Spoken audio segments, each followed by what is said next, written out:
इथे सगळ्यांच्या अशी समोर.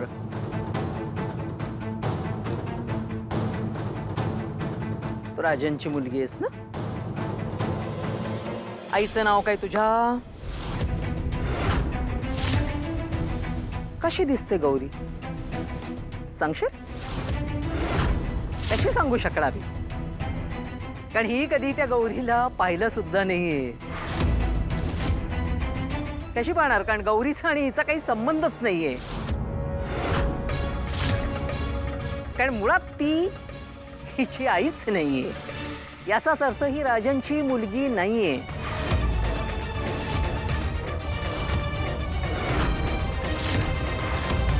कामिनी आजी, उगत तोंडाला येईल ते काय बी बोलू नका. माझी आई मला माहित नसेल असं कसं होईल? हे निंगे, अगं सरू काकींचं नाव गौरी या आजीनेच ठेवलंय ना? नाही नाही, मला तसंच वाटलंय. हे गप्प बस, इकडू आजी समजा मुद्दाम करायली आहे. वा, याला म्हणतात खोटं बोल पण रेटून बोल. इथे जमलेल्या सगळ्यांनाच कदाचित माहित असेल, पण राजनला मात्र नक्की माहित आहे की ही त्याची मुलगी नाहीये. खोटं बोलून, खोटं सांगून त्याने इथे हिला त्याची मोठी मुलगी म्हणून आणलेलं आहे. काय ग, किती पैसे दिले याने तुला हे सगळं खोटं खोटं नाटक करण्यासाठी? एक मिनिट कामिनी आजी, बस. हे असे हवेत आरोप करू नका. कमळी ही राजन काकांची मुलगी नाहीये याचा पुरावा आहे का तुमच्याकडे? पुरावा आहे, पुरावा आहे. पुराव्याशिवाय मी आज एकही शब्द बोलणार नाहीये. आण ग.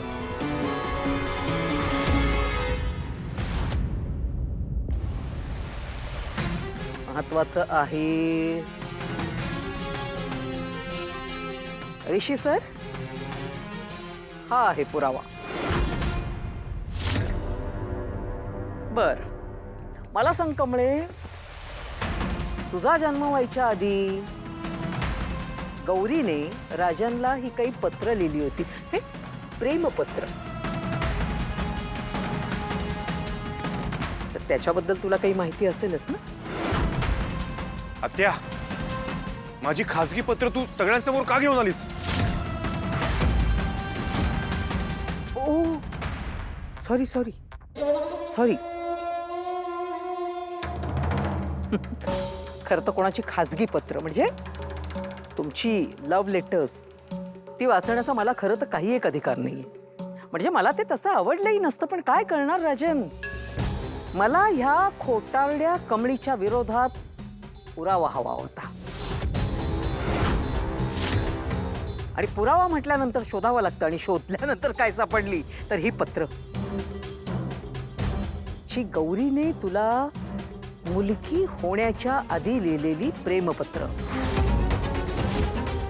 आणि नंतर एक सापडलं जे पत्र हॉस्पिटलमधनं गौरीने तुला लिहिलेलं पत्र, ज्यात ती असं म्हणते की कमळी तुझी मुलगी आहे म्हणून.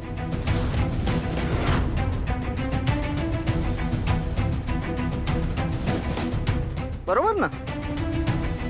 म्हणजे या पत्रावरूनच कळत होतं की राजन गौरी राजनला म्हणते की कमळी ही तुझी मुलगी आहे. कामिनी, तुला नक्की काय म्हणायचंय जरा नीट सांग. हो सांगते ना वहिनी. या पत्रातलं हस्ताक्षर आणि या पत्रांमधलं हस्ताक्षर हे वेगळं आहे.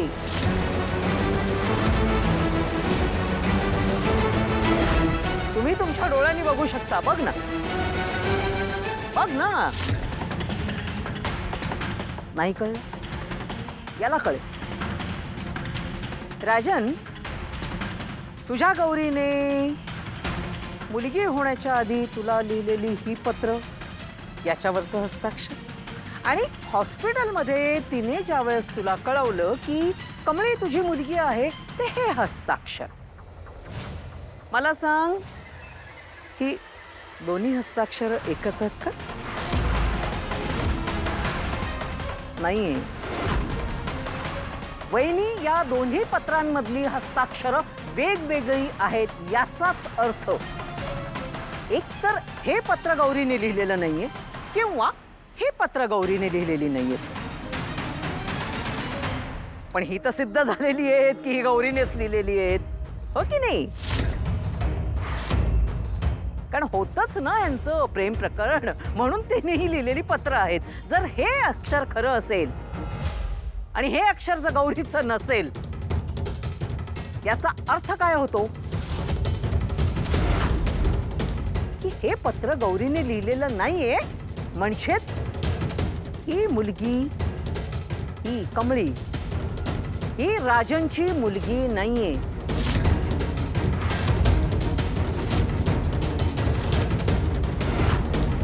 आणि जर हे गौरीचं हस्ताक्षर नसेल तर गौरी इथे कुठेच येत नाहीये. मग ही कमळी इथे कशी?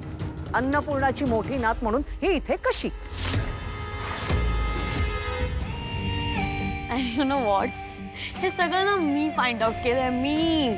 आणि हीच तर सिक्रेट होतं आमचं, होळीवालं सिक्रेट, ज्यात मी बोलत होती होळीला त्या कमळीचा पॉट फुटणार आहे. हाच तो पॉट, हेच ते सिक्रेट. आणि हे मी फाइंड आउट केलं. रेश, तू ना यासाठी मला अप्रिशिएट करायला पाहिजे, कारण की मी हे फाइंड आउट केलं कॉलेजमध्ये गेल्यावर. कॉलेजमध्ये गेली, ज्या वेळेला कमळीने तिथे ॲडमिशन घेतलेली, तिथला मी फॉर्म पाहिला.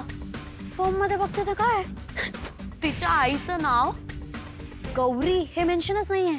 आईचं नाव सरोज आहे. आणि डॅडचं नाव ते तर कुठे दिसतच नाहीये. डॅडचं नाव तर मेन्शनच केलं नाहीये, पण आईचं नाव मात्र सरोज लिहिलंय.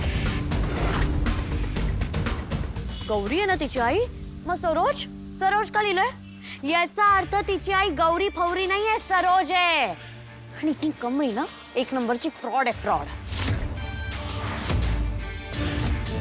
100%. मला माहितीये हे सगळं राजनने मुद्दाम केलंय. आणि यू नो व्हॉट, राजनने या भिक्करड्या मुलीला थोडेसे पैसे फेकले असतील आणि केलंच आहे आपली मोठी मुलगी. का केलंय हे राजन मला चांगलंच माहितीये. महाजनांची प्रॉपर्टी माझ्या अनिकाला मिळणार ना म्हणून केलंय. त्याला स्वतःची प्रॉपर्टी म्हणजे महाजनांची प्रॉपर्टी माझ्या मुलीला द्यायची नाहीये म्हणून सगळं रचलंय त्याने हा कटकारस्थान. अरे कोणता बाप स्वतःच्या मुलीच्या विरोधात अशी षडयंत्र रचतो रे? हा, बोल ना. अगदी बरोबर आहे. आज होळी आहे, म्हणजे अतिशय शुभ दिवस. आणि इथल्या सगळ्या जाणकारांनी आपल्याला बऱ्याच कथा सांगितलेल्या आहेत, बऱ्याच गोष्टी सांगितलेल्या आहेत की होळी म्हणजे काय. होळी म्हणजे सत्याचा असत्यावर विजय. चांगल्या गोष्टी घ्यायच्या असतात, वाईट गोष्टी सोडून द्यायच्या असतात. तर मला असं वाटतं आजचा दिवस हा अतिशय योग्य आहे, जे कमळीचं खोटारडेपण सगळ्यांसमोर आणण्यासाठी. होळीसारखा शुभ दिवस तो कुठला?